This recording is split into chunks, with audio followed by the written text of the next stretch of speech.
Room is quite nicely full, so I'm happily surprised with that. Thanks for coming. My name is Joachim. I'm a software engineer. I work in the development team that developed the demand forecasting solution, and I also work with master planning and resource scheduling for AX. So if you have any questions on those, you can also ask me later. But today I'm here to just present demand forecasting and more precisely, how can you extend demand forecasting, the one that we're about to release in AX 2012 R3, to better meet your needs or your customers' needs in three main aspects that we'll see a bit later. So first of all, of course, this is like all pre-release information, etc., etc. So the agenda for today is basically to just introduce a little bit of the feature, what it does, why we created it, and then talk about the high-level design that you kind of need to understand if you want to know how to extend it, how to customize it, how to make it fit your needs better, and also about the different level of support that you'll get from each edition of SQL Server, namely the standard edition and the enterprise edition, just due to the limitation that is inherent to each edition of SQL Server. Then we will talk about the extensions themselves, about how can you extend the functionality, specifically how to add new dimensions for forecasting and how to add new measures if you also want to see some other data in the cube. And I'll be giving a demo as an example how to add the demand, how to add the sales responsible as a forecasting dimension. Then we'll be talking about data source extensions, how to get data from different sources, either other AX versions or even completely different external systems or just CSV files, what have you. And then we'll be talking about extensions to the forecasting algorithm itself. So how can you use different algorithms, tweak the current one, even using external third-party algorithms as plugins to analysis services. So, and then we'll have some time for questions and answers at the end. There is only one microphone, I think. So if you have a question, please go up and use that one.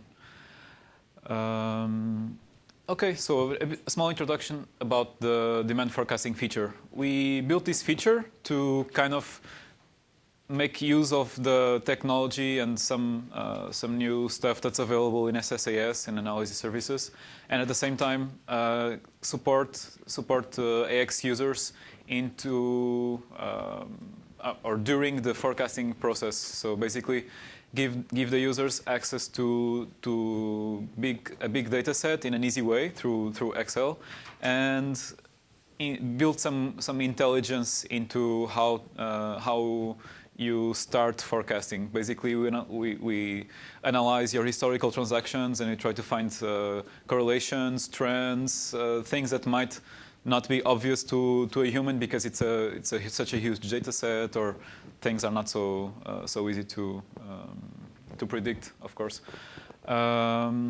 So we take that input, those historical transactions that we have, and we actually support both data at the sales level as well as the subcomponent or even raw materials level. So if you want to forecast differently for your factories or for your distribution centers or for stores, etc., you can take all of these inputs and treat them separately, or just treat it as a big data set. So I'll just go directly into the data flow of what happens when you create a forecast. So as I mentioned, the main input is historical transactions, and we go to invent trans for those of you who know AX. If you don't know AX, it's basically all the transactions, all the inventory transactions that happen in the system, either transfers, sales, can even be quotations or demand from BOM lines. Pretty much everything is in event trans. And we take that data and we read it into a staging table together with other data sources. So we take some data, for example, for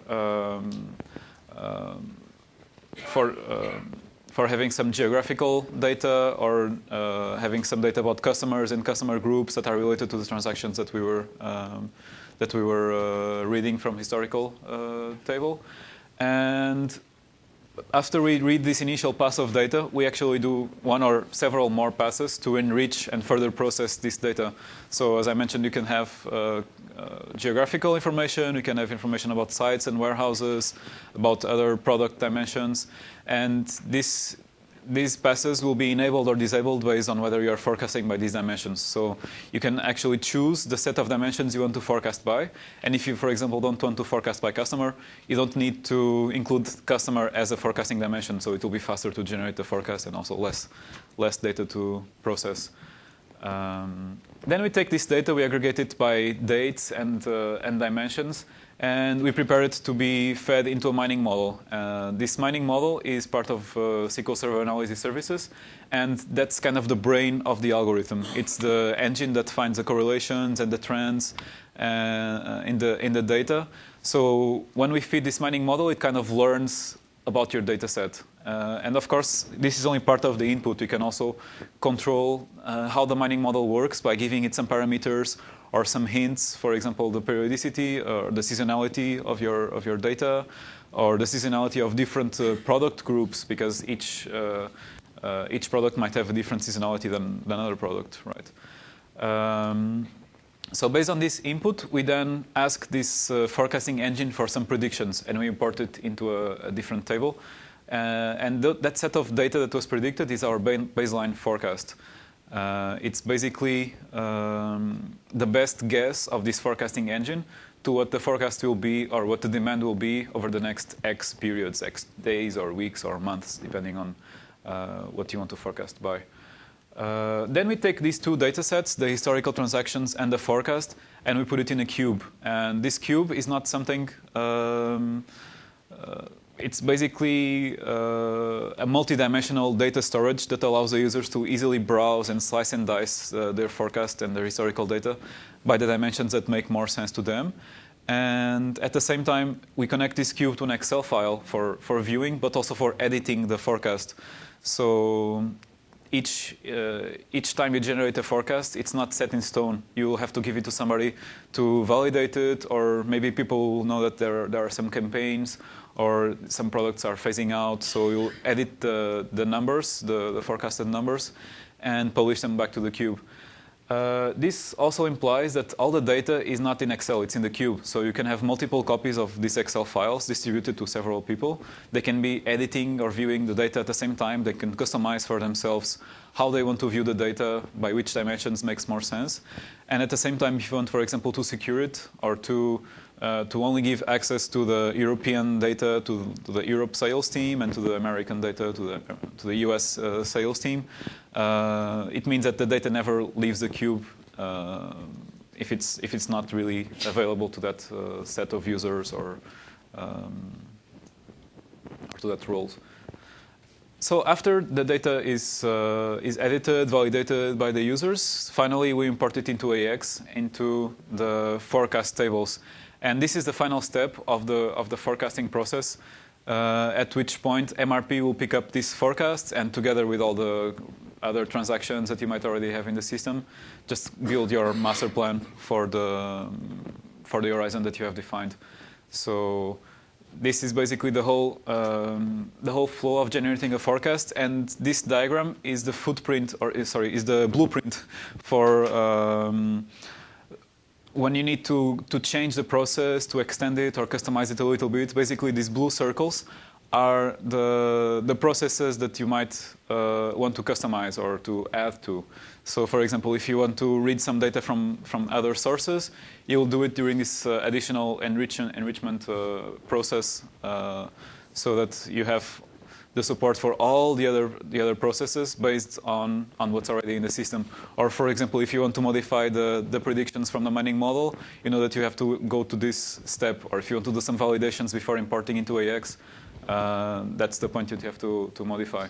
So this is kind of high level, but it actually maps very well to what's implemented in the system. So it's a very good diagram to have in mind. So this is basically what I just mentioned. We are reading and filtering the historical data into a staging table. We are enriching the source data or processing it further. So if you don't use some forecasting dimensions, then you'll not get the performance hit of reading additional data and processing it. Basically, we are trying to read just the minimum amount of data that you'll require to create a forecast. Then we group it by date periods. We feed the mining models, which is the brain of the algorithm, read the forecast that mining model gives us, or several mining models give us, into a new table. We put all that data into a queue. We generate an Excel document that the users will use to view, slice and dice the data and edit it. And then finally, when everybody agrees this is the forecast for the next 6 months or next year or something like that, then you can import it into AX. About SQL Server, I mentioned before that there are some limitations depending on which edition of SQL Server you have. So in the standard edition, only one mining model per mining structure is supported. So this means that all the data set that we are reading as historical data will go into a single mining model, and the correlations found between data might not be as strong because there are kind of several streams of data together. At the same time, the set of parameters that the standard edition supports is not the complete set of parameters that the SSAS time series algorithm supports. And this time series algorithm is the algorithm that actually goes and crunches the data and finds the correlations and predictions. So you can still tweak some parameters of the algorithm, but not a full set of parameters because it's just limited by the standard edition. And then finally, it's not supporting plugin algorithms. So you're limited to either the out-of-the-box algorithms, which is time series, or if you want to create a new algorithm, you can still do it, but only in X++, in AX, not taking advantage of analysis services. Regarding the Enterprise Edition, it's looking much more powerful because it supports several mining models per mining structure. Which means that you can actually choose the items that are, for example, belonging to the same product family or that behave similarly from a demand point of view. You can group them together. They'll be all together fed into the same mining model, and it will be much more. It will make much more sense when you change some parameters in the mining model or when the algorithm is trying to find some trends. Probably all these products will behave in the same way, so it will be a more accurate, or in principle, it will be a more accurate prediction. Also, you have the full set of parameters available to the time series algorithm. So you can tweak, for example, down to the level of using several internal methods and how to blend them together to get the best short-term or the best long-term forecast. So it's just more powerful in that sense. And also it supports plugin algorithms. So if you have a third-party algorithm or if you want to develop your own in-house algorithm, that's supported in the Enterprise Edition.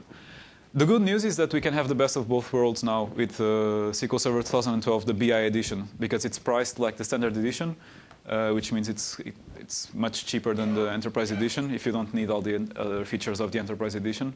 But it has the same features regarding the BI functionality. So, and if you want a full comparison, you can have the link. You can follow this link here. So, okay, let's get to the functionality extensions now. Yeah, can you use the microphone, please? Hello. The license types that you were talking about, do these apply to the production database in AX or to the cubes, or can we have, one license at one level and only use the enterprise for the BI part? Mm-hmm. Yeah, that's a very good question. So you can actually have different editions. For example, for the AX database, you can have standard edition, and then have only the BI edition for analysis services running in a separate server, or even in the same server, actually. But well, most recommended will be in a separate server, of course, than the transactional AX database. So yeah, you can mix and match as you need. Yeah. Okay, so regarding the functionality, I would like to just touch on the most common request, which is I want to forecast by a certain dimension. Like, okay, I want to forecast by sales representative because my company always does that, or I want to forecast by something that we have customized that doesn't even exist in the standard AX. That's definitely possible, and we have predicted that there will be many dimensions that we cannot have by default out of the box in AX, either because they will not apply to many customers or because they don't even exist. It's just things that people have customized in their own solutions. So that's definitely possible. And when you add a dimension, it will be treated like as a first-class citizen together with all the other dimensions. So you can have it as a forecasting dimension. You can have it in the cubes. You can view it for. You can use it for slicing and dicing and editing the forecast. So it's not treated in any way different from the standard dimensions. When it comes to measures, right now the only measure that we support is the quantity. What's the quantity that you're going to sell, or what's the quantity that we're going to have as demand in a certain date or date period.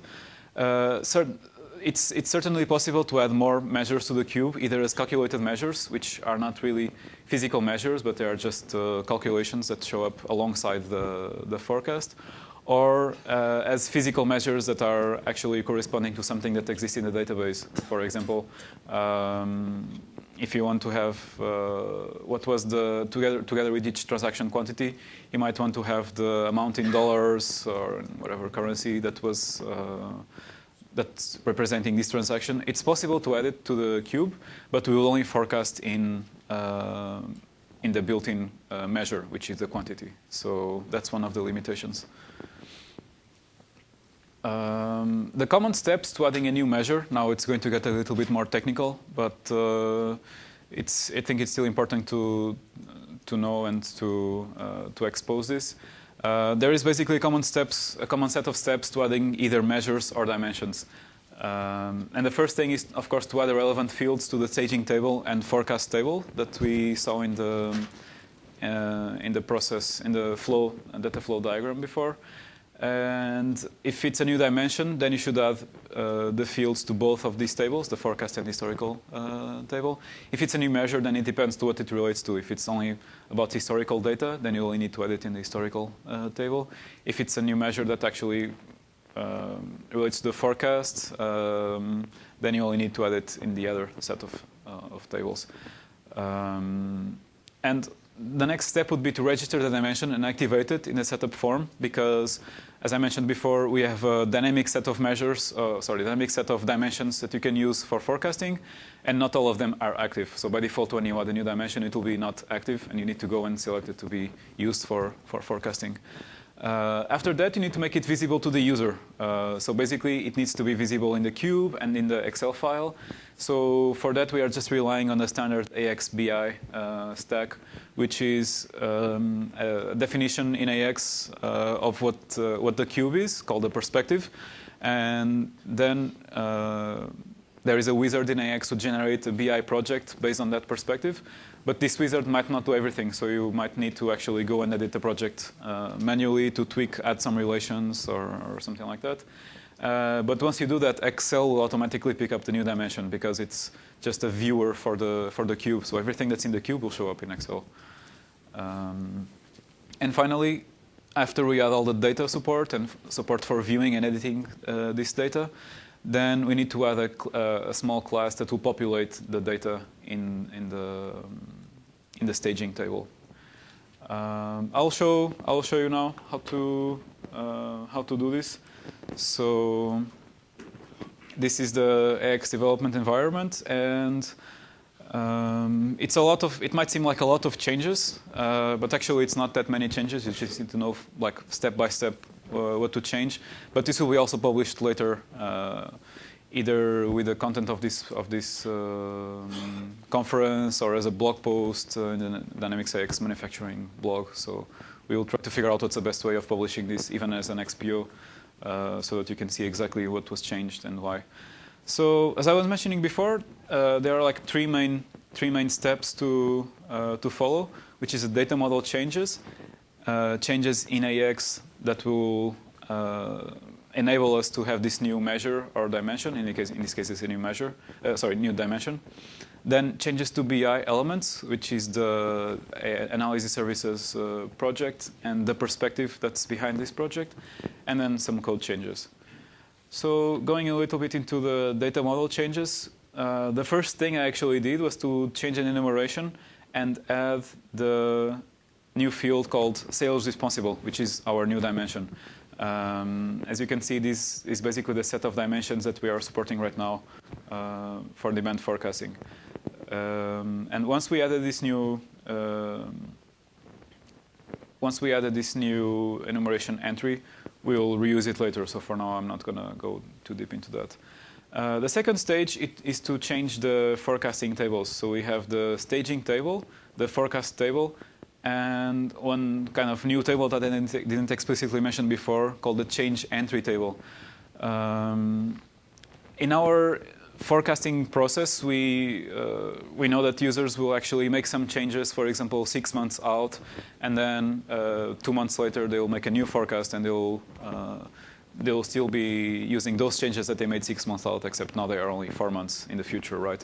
So we know that users will want to keep those changes as the time is passing, and with each new forecast that gets generated. So all those changes are actually collected in this change entry table. That's why we also need to add this new dimension field here. So this was basically the new field that we added, sales responsible, both in the cube staging table and in the forecast table. We also have a sales responsible field, and in the change entry table, the same thing, sales responsible. So after we added this field to the base tables, we need to update some queries and views that are being used to build the cube. In this case, I built this feature, so I know exactly which ones to change. But if you didn't know, you can always go to the cube and see what views are used in the cube, or go to the perspective and see what views are used in this perspective. How are these views built? And then, okay, these views are built using certain queries or certain tables.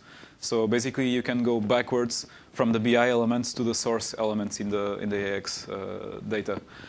I'm not going to show in detail everything here, because basically it's just adding a new field in every table, every query. Sometimes it's not even physically adding a new field. It's just updating or refreshing or recompiling a view so that it picks up that, okay, there was a change in the table. Now let's add the field to this view. So regarding the changes to BI elements, we have a new dimension in the cube. So we also need to tell our cube how are we going to find the data of this dimension, which elements will be contained in this dimension. And basically, I created a new view with a respective backing query that will return me the sales responsible dimension. So it's a very simple view that just goes.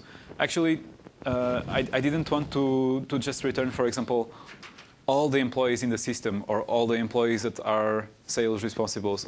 I did something which was a bit different. I actually went and just grouped my staging table by this sales responsible field, which means that I'll only show in the cube exactly the sales responsibles for which we have transactions. So it's not going to be like too crowded in the Excel file. You'll not see like 100 fields there. Just a couple of people that are the sales responsibles or the sales team responsibles.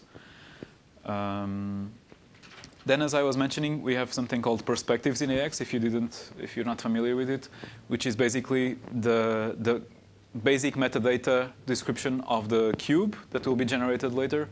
And in this case, I'm just adding it to the demand forecasting cube. I added a new view here called the demo sales responsible, and I had also to set its analysis properties accordingly. So just saying how is this dimension called, how is the key attribute called. It's basically the standard stuff in the AX/BI stack. So if you want to learn more about that, I think information can be easily found online, or or you can just email me if you want some pointers to that. So once I added this this view, I also had to go to the only field it contains and say, okay, this is the analysis label that you need to use, and it's an attribute. It's a dimension. The next step would be to go and deploy the cube again. So you have to go to Tools, Business Intelligence Tools, Analysis Services Project Wizard. I'm not going to go through the whole wizard right now because it can take a little bit, but you'll have to go and update a cube and select which cube are we updating. In this case, it's demand forecasting cube. Once you would finish this wizard, you would see something like this screen, which shows you that in this cube, a new dimension was added called sales responsible. So if you don't see that, usually it means that you're missing some attribute or some relation in the perspective or in the tables or views. Sometimes it can be quite tricky to figure out what you need to change. But the best thing to do is just to look at the existing perspectives and see how they are built. And if you're missing some attribute, you realize, oh, this perspective is defining that attribute. So let me try to do the same thing. So once the project is updated, you will get an updated demand forecasting project under the Visual Studio Projects, Analysis Services Projects, demand forecast. It's in bold because it was modified. You can import it back into AX just by saying import and choose a project. But sometimes it also requires some changes to be made. So you can just right-click this project and say Edit Project. It will just open a new Visual Studio or BI Development Studio window with this project.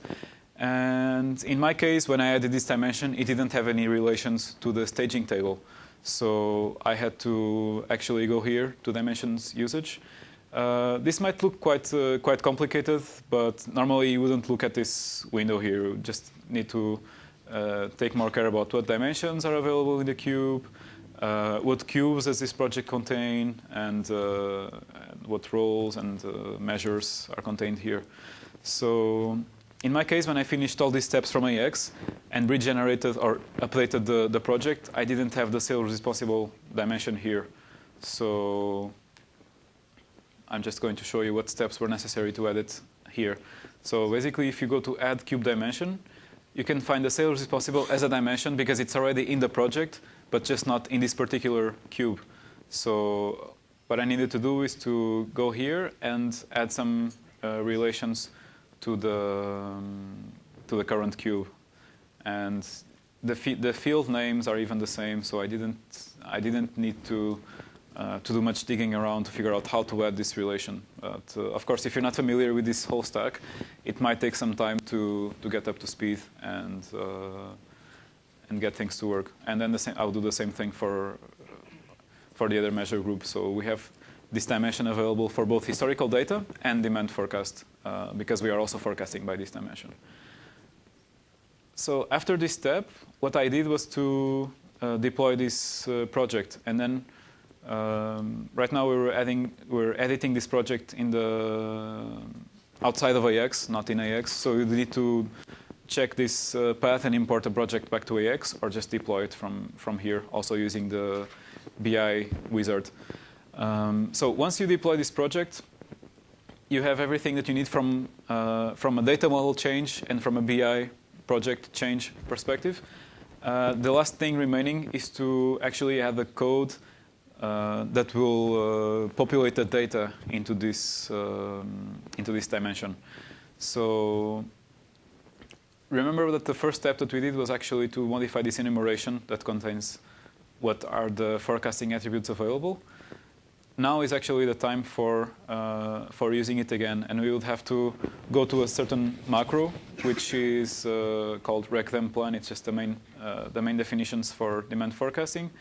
And if you don't know that this exists, you could also just search for the usage of this enumeration and see where it is used. And here we can see that we have some set of attributes, granularity attributes. We have the ones that are mandatory. We have some others that are enabled by default, and then we have a set of configurable ones. So the line that I added was this line with sales responsible over here. And then a few lines below, we have some relations from this sales responsible dimension to which cube hierarchy does it, which cube hierarchy does it relate to, and what's the name of the dimension in the cube. So everything is just called sales responsible in this case.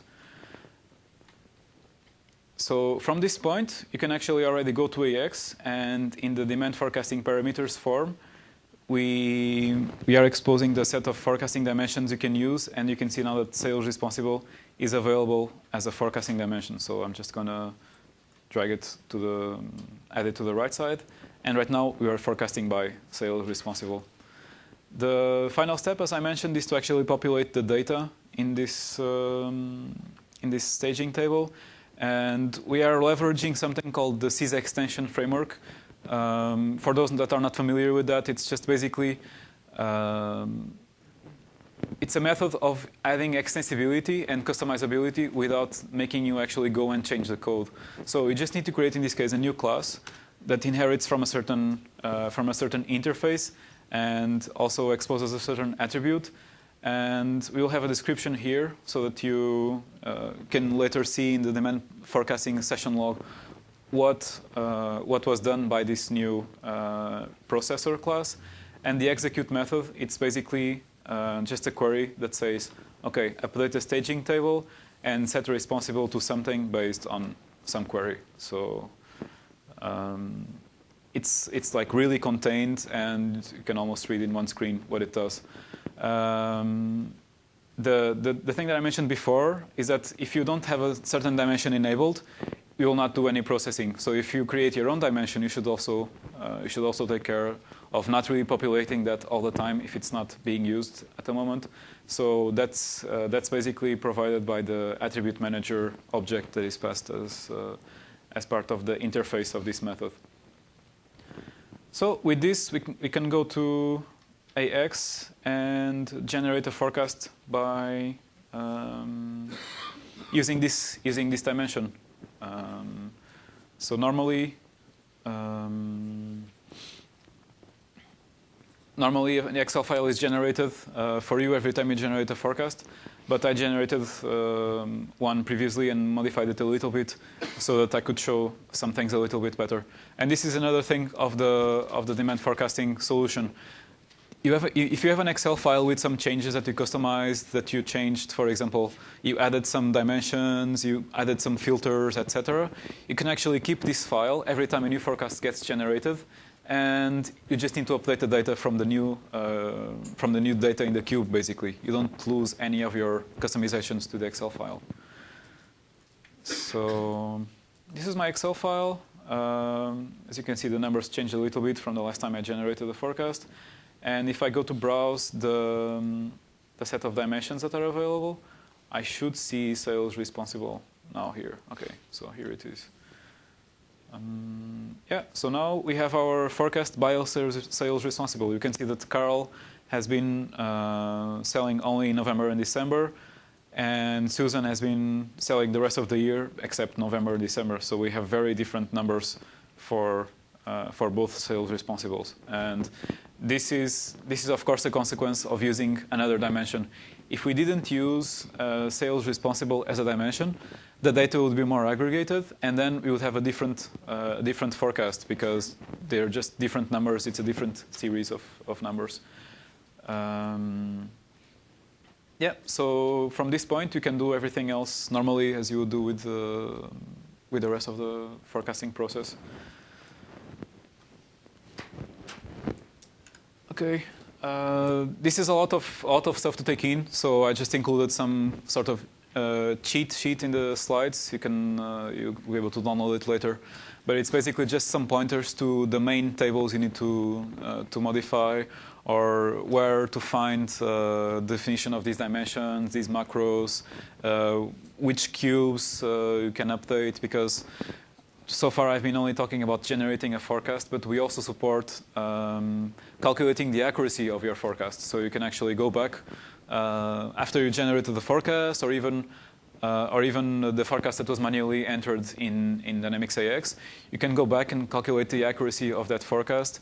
And you might also want to calculate the accuracy based on the new measure. So you have to go to the accuracy cube and also add a new measure over there. But the steps are essentially the same. Yeah, one question over here. Hello, yes. Now that we've got the sales responsible into the cube, into the forecasting, how can we then split up the files so we can send one file to this person, another file to the other person, so they can complete and then bring them back? Yeah. That's a good question. So the data is not actually in the files. The data is in the cube. So the beauty of that is that you can actually give them the same file, and they will just see different things. And the way that you would restrict that is in analysis services. You would have several roles or several users, and so this is the main forecast initial. Because it's the initial partition. And I have some roles here. Right now, by default, we have the production manager and production planner. But you can add a role, for example, Latin America forecasters and Europe forecasters. And then, let's say, for example, I want my production managers to access certain types of data. You can say, based on a certain dimension, for example,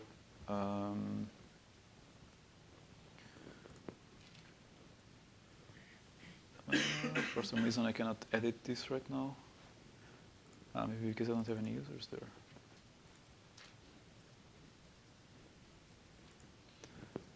Sorry. So first we need to say it's not full control, so this user is not an administrator. And then, for example, we added the sales responsible measure, right? What we can say is that this user only has access to Carl's data.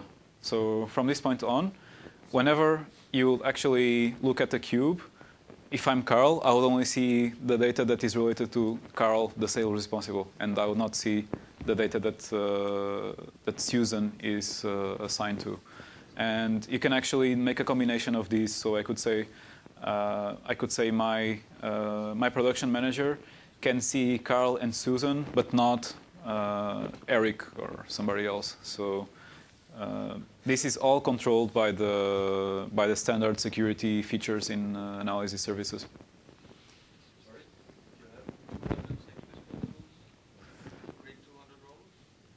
if you have 200 sales responsibles, the question was, if you have 200 sales responsibles, you create 200 roles. Unfortunately, the answer is yes. If you want each of them to view a separate set of data, then you have to create 200 roles. But if you want, for example, to have the sales responsibles, like if you have 10 of them in the US and you want all of them to view the same data, then you create a single role, of course, and add them all to this role. But yeah, if you want to individually restrict access to 200 different people, then you will have to create 200 roles, unfortunately.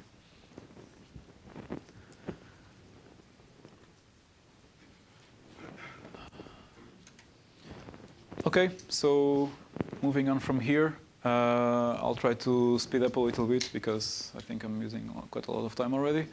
Data source extensions. We know that many of you here are not using AX 2012 R3. Well, none of you here are using R3. Many of you here are not using AX 2012 at all, or not AX. So your historical data will be in a different system, or even your forecast will be in a different system. That's something that we try to support as much as possible in the not so big time that we have to develop this feature. So we actually support several modes of getting data from external sources. One of them is to do a bulk transfer. So basically, for example, if you're upgrading from an old system that you will decommission or that you just want to turn off, then you can use AX. You can use our staging table as storage, basically, for your old historical transactions. and for your old forecast. So this is basically, of course, recommended as a one-time operation, and the best thing to do it is to create a small job from AX to pull this data because of the rec ID assignment. It's basically an internal sequence of IDs of each record that needs to be assigned by AX to be consistent with all of these among all of these records. Of course, you can do it from external systems, but then you have to do some tricks with the system sequences table, which is a table that controls what's the next rec ID value. The advantages of this is that the source system can be off during forecast generation because all the data is already in AX. So you would, for example, transfer 10 years of data to the staging table storage mode. And then at forecast generation, we would copy, for example, the 2 years that you actually want to use for forecasting, or the 3 years, because maybe the users want to try with different values, different date ranges, what would be the best forecast result out of that. So we duplicate some of this data into the current forecast, basically, so that we can put it in the cube and etc. But you can potentially, for example, just copy 10 years of data into AX. If that's a good idea, maybe not, depending on how much your database will grow with that. So we kind of support a second mode, which is a selective transfer mode. Basically, if your source system is still live, or for example, if you are running 2 systems in parallel and you want to be picking up the new transactions as you generate each new forecast every month or every time you generate a new forecast, we also support that. Of course, the source system must be available when you're generating a forecast. But the advantage of this is also that we only pull the data that we really need. We don't pull any more data that is necessary. So it's not going to be slowing down your process or growing your database a lot.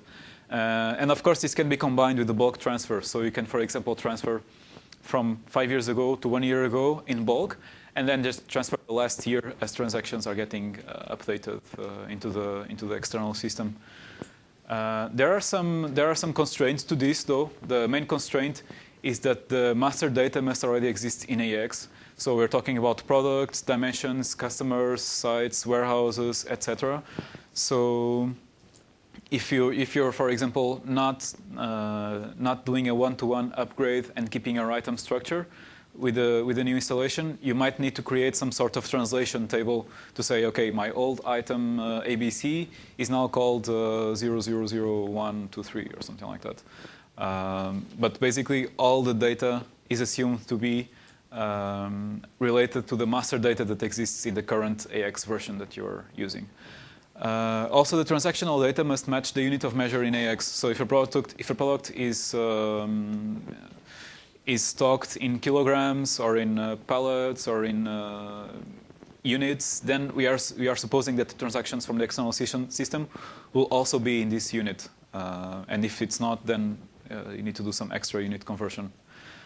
Then the interface to use to get this data into AX is basically the schema of the staging table.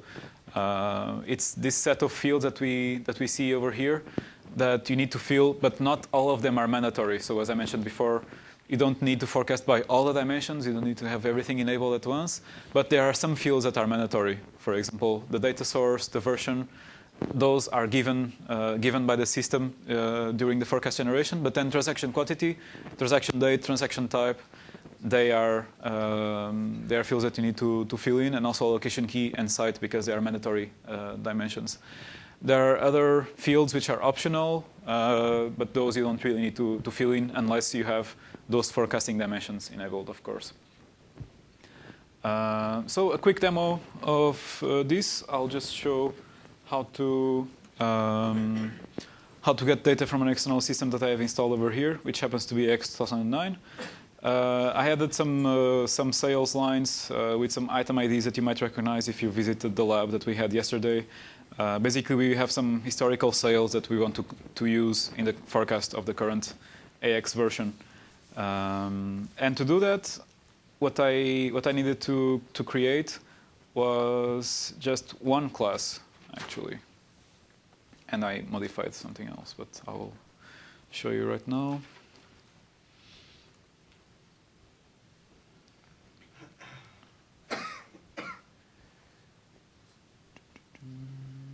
Okay, so, no, actually it was just exactly one class. So as I mentioned before, we are using this, this system for extensibility that requires you only to implement certain interfaces and mark your class with certain attributes. And this class is just called transactions from our AX 2009 instance. And in this case, we are doing it from AX 2012 because it's just because it's easier to do the rec ID assignment. And it was, again, as easy as just writing one query. Of course, I had to add the correct permissions to the correct service users and etc. But it was basically just writing one query that I was even writing outside of AX just to see that it was working as I was expecting. And then this query is just it's just returning me all the data that I wanted.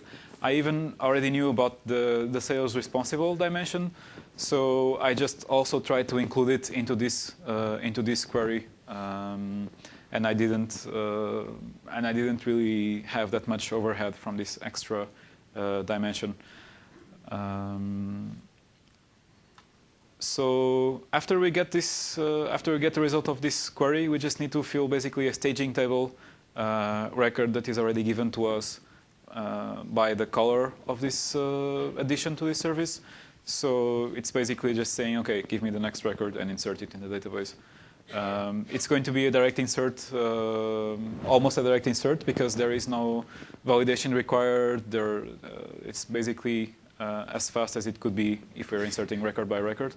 But you could even use, for example, a record insert list to bulk, to do some grouping of records and insert them in bulk. This is basically just a very quick demo that I added. One thing that I didn't show, I actually skipped it in the first demo. I had some steps here in the end, which is recompile the classes that have a certain prefix, generate IL, which is basically compiling the X++ code into .NET code, and flushing caches. This is because all our system is actually running in IL. It's not running in the interpreter. It's not running on the client. It's only running on the server and in IL. But for the purpose of this demo, I actually disabled all that just to be able to quickly import code and run it. So I'm just going to go into AX and try to generate a forecast.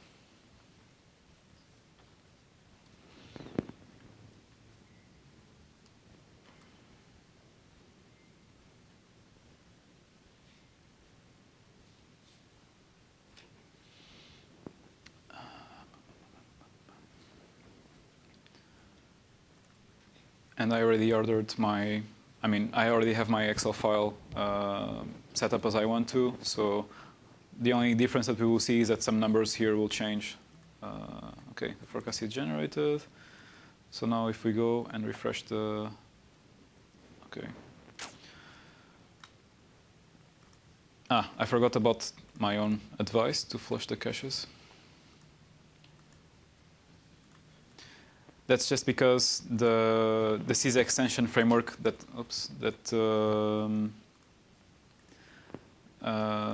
we are using to detect what extra functionality is there in the system, it's caching the results of this metadata search. So it's not going through all the classes all the time.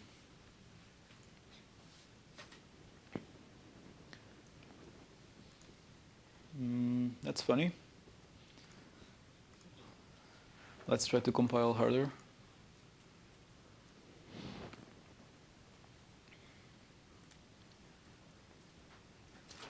Or maybe we're just out of sync for some reason.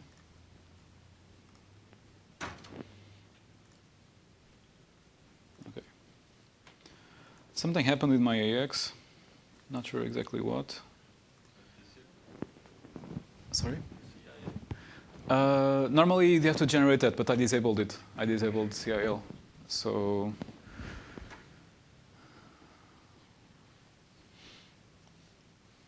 maybe there is some other cache which I forgot to flush. Well, just serves to prove that it's not good to do live demos. Is it because it's a class? Do you not need to do not a simple compile, but a compile forward? Normally, yes. If this class was inheriting from another class, but in this case, you shouldn't need to do that.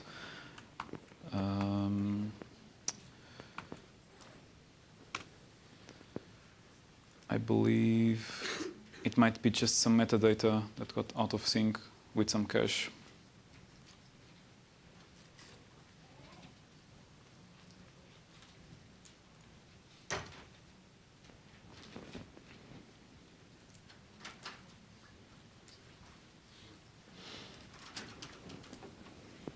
Okay.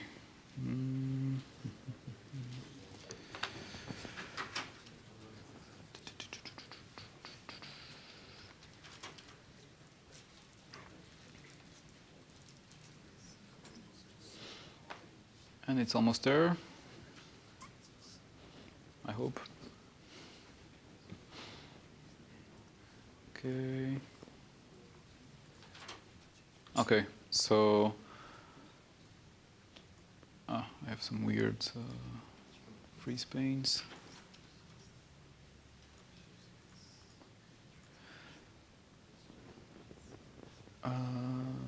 Now this is actually something interesting. We can see that the sales responsible names that we have in AX 2009 and 2012 are not exactly the same. So this is one example of what can go wrong if the master data is not matching. For some reason, when I tried it, it was not this the result. So anyway, yeah, this is just to show that we can now get data from AX 2009 into our AX 2012 installation. Okay. Again, I added some pointers here that you might need when doing this sort of customization, but it's quite lightweight customization, and you just need to get data from another source. It's only this kind of extension that you need to do.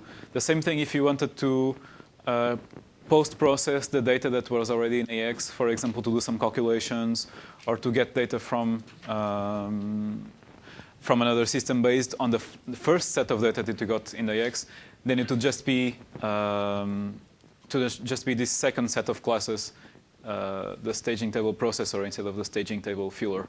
But it's the same principle, just a description, just an execute method, and you're there.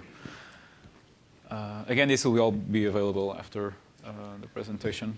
So the final type of extension I wanted to talk about today is how to extend the forecasting algorithm. And the first thing to mention is that we have already two types of forecast productions in AX, two forecasting strategies. The first one is, of course, the statistical methods that are implemented in analysis services. It's the SSAS time series algorithm. But the second one is just to copy over the historical data as a new forecast, which is basically the easiest way of predicting the future. Is like, okay, what weather is going to be tomorrow? It's going to be same as yesterday, right? And then, of course, the lower complexity algorithms can also be implemented in X++, like the copy over historical data. It's kind of a very, very basic forecasting algorithm. But new forecasting algorithms can be added also at the analysis services level. So you can actually have a plugin to analysis services that will just forecast in a different way with different algorithms inside of it, instead of the time series algorithm. The time series algorithm is actually very nice because, first of all, probably most of you already have it as part of SQL Analysis Services, and that was one of the main reasons that we wanted to create this feature, is to kind of leverage this technology from Microsoft into Dynamics. And then basically it just finds trends and correlations in the input data with many different principles. So it's basically looking at big data sets and finding trends that normal human eye would not really notice most of the time. It also has many parameters, and it's adaptable to different data compositions. So you can tell it to try to predict with more accuracy the next couple of data points, or try to predict with more accuracy the far future, like the longer term forecast. You can try to blend these two optimizations. You can say, okay, my seasonality is usually for this set of items every 6 months or 4 months or something like that. So there are many parameters you can actually use to tweak and kind of get the best or get the most out of the SSAS time series algorithm. If you want to go outside of the Microsoft out of the box algorithms, you can also use a third-party algorithm, or you can even build your own algorithm and use it from AX, basically through SSAS. Your own algorithm or a third-party algorithm would be just a plugin to SSAS that you would enable. And also with its own set of parameters, etc. We have support for that to a certain extent in AX, and I'm going to show how that works right now. And of course, as I mentioned also before, this only is supported by the Enterprise or BI editions, and not by the standard edition. So I'll just quickly show how the forecasting algorithm plugins are working. I tried to build as much of this, or actually I kind of succeeded to build all of this without access to any Microsoft internal information. So I know it's possible, but I also know it's quite difficult to build a plugin algorithm. So it can be quite an investment if you want to invest in this route. But it can also be very interesting if you have the expertise in-house to actually develop algorithms or tweak algorithms to your own company's needs, or to a specific industry that's not really matching the generic time series algorithm. So the main thing is to find good documentation, but then there are already some .NET wrappers that allow you to not just go straight to the C++ COM objects and all this sort of complicated stuff, and just use the more regular .NET world. And all I needed to do was to implement a metadata class that basically describes what are the capabilities of my algorithm, what methods does it expose, and what parameters does it need. And this metadata class also instantiates my algorithm, so it gives an object to SSAS, so that SSAS can feed data into it and get predictions out of it. And then I have the algorithm itself. Sorry, this was the metadata class, which is, as you can see, not that big. The algorithm itself is a bit more complex, but it's simple in its essence. It's basically having an input method saying, okay, give me your historical data, give me your training cases, and an output method, which is, okay, given a number of periods, what are my predictions for this number of periods, and also based on certain granularities. When you install a third-party algorithm or your own algorithm into SSAS, you will see it listed in the internal list of algorithms. So you can just see, okay, it's listed here. In my case, it's just a exponential smoothing algorithm, and you can also see which parameters are exposed as part of this algorithm. In this case, the exponential smoothing or the double exponential smoothing I implemented is only using alpha and beta, which are the data smoothing factor and trend smoothing factor. I'm showing you this because then you actually have to take this into AX, and not this one. You actually have to take this into AX and change the default set of algorithms we have here. We have a default set of algorithms for the SSAS time series. The default set of parameters for the SSAS time series algorithm. But right now, none of these apply because we will have a totally new set of parameters. And basically, I had to just change a little bit our SSAS algorithm class here in AX. I changed the forecasting strategy class, the forecasting strategy enumerator, sorry, to just reflect the new name of the algorithm. I just changed this from time series to my exponential smoothing demo. But the real meat of the algorithm that we already had here before is the statistical SSAS forecast class, which just basically creates a mining structure and mining model and imports the predictions from this mining model. So, from my changes on, it will actually be using not the inbuilt SSAS time series algorithm, but it will be using, sorry, not this one. It will be using my demo exponential smoothing algorithm. So because I know that my exponential smoothing algorithm doesn't support any of these parameters, now I'm going to have to delete them. And if you delete them by mistake, you can also go back and restore them, so they are never totally lost. But I'm just going to delete all of them, and then I have to add the alpha that we had before. So I'll just add some default values and beta. And of course, in this explanation, you should probably just add this text that comes here, or something that describes in more details what these parameters do. But I'm sure if you get to the point of installing a new algorithm, the documentation will also tell you about this. So now when we generate our forecast, it will actually be using the new algorithm, just based on these changes in a couple of places. I also had to change slightly how to feed how to structure the data mining model and how to get data from it, just because the default time series, predict time series method is not supported by this .NET wrapper that I created. But basically, instead of doing this to predict the next 6 months, we're just doing this to predict the next 6 months. So it's basically kind of a drop-in replacement, or it can be a drop-in replacement for the default algorithm that we have in the system.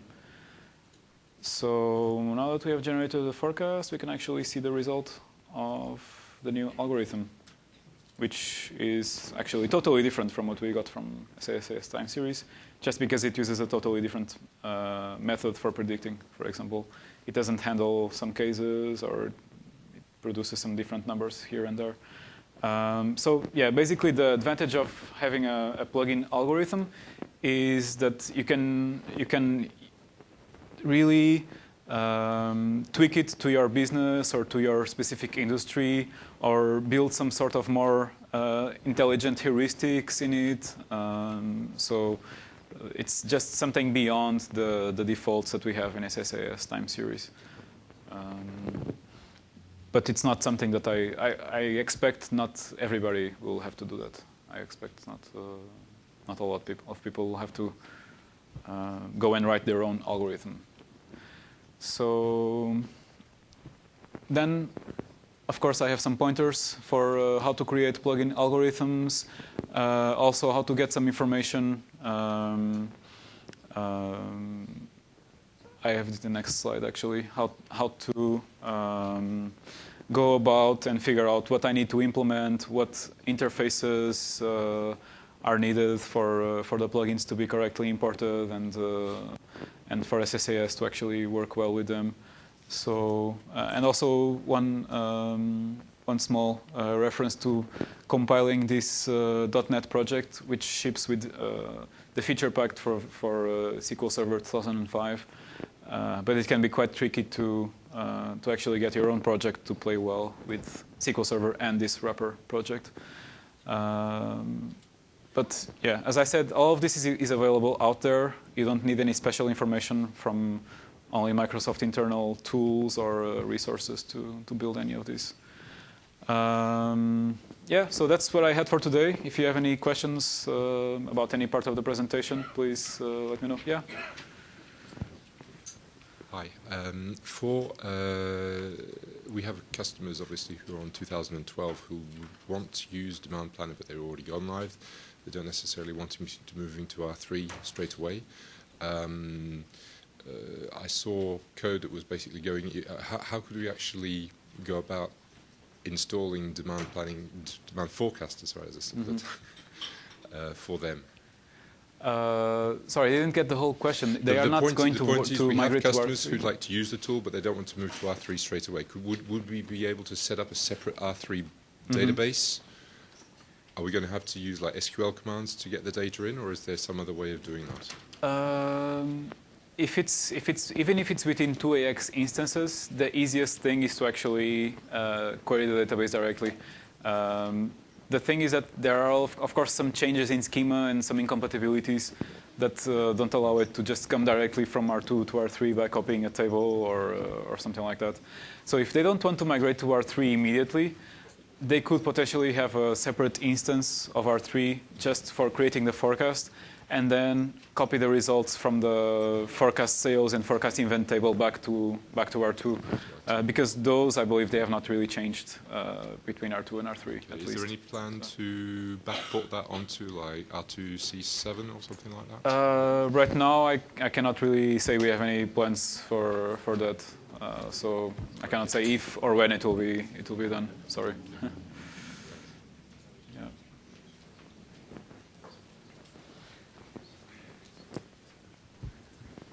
Hello. I have a question about scalability of the whole flow. Let's assume we have a retailer that has 200 stores and 10,000 items per store. So that's 2 million combinations of item and store. Yeah. And we want to run the whole flow, adjust the forecast, and then we need to run MRP behind that. Yeah. Any idea about processing time issues? Did you test such scale scenarios? We have tested in quite big scale scenarios, and actually are still testing because it's not out of our door yet. But I cannot say exactly for those numbers how it will work. But we have tested quite big scenarios. So if you in terms of order of magnitude, we're talking millions of. Yes, we have tested in millions of combinations of millions of dimensions. Basically, the cross product would be into the millions. Yeah. So you're talking about 2 million items. We have tested actually more with a breadth of combinations, like for example, sites and warehouses and product dimensions and items and allocation keys. So actually, if you are only worried about items and stores, which is basically items and sites and warehouses, it will be even better because it means that you don't need many of the dimensions that will make it even more complex or more combinations to come into the picture. I cannot say definitely we will support it because this is difficult to say out of the box. Also, it depends on your hardware, depends on other things, but definitely we are aiming at this kind of this ballpark of level of scalability. Yeah. And does that require any tweaking in MRP? Because I've heard rumors of MRP not supporting such volumes. It's possible. So if you're talking about 2 million, well, in this case, if you're selling all of these items in all of the stores, it can be quite a big volume. So you definitely have to be careful there. I cannot say right now that it will be a problem, but yeah, you'll just have to test it beforehand. MRP might be actually able to handle it because if it's just a retailer, if you don't have, for example, production bombs that need to be exploded, or if you don't have very complex networks, if you just have like kind of a distributor to store to customer flow, it's not that heavy actually, so it might be supported. Okay, thanks. Yeah, thank you. Yeah. So plan to ship additional algorithms? So the question is if there is a plan to ship additional algorithms. Right now we don't really have any plans or any roadmap for additional algorithms, but we would definitely like to hear about if you have any algorithm in mind or if you know that it's like really common that people use a certain algorithm, we will consider it definitely. So, yeah.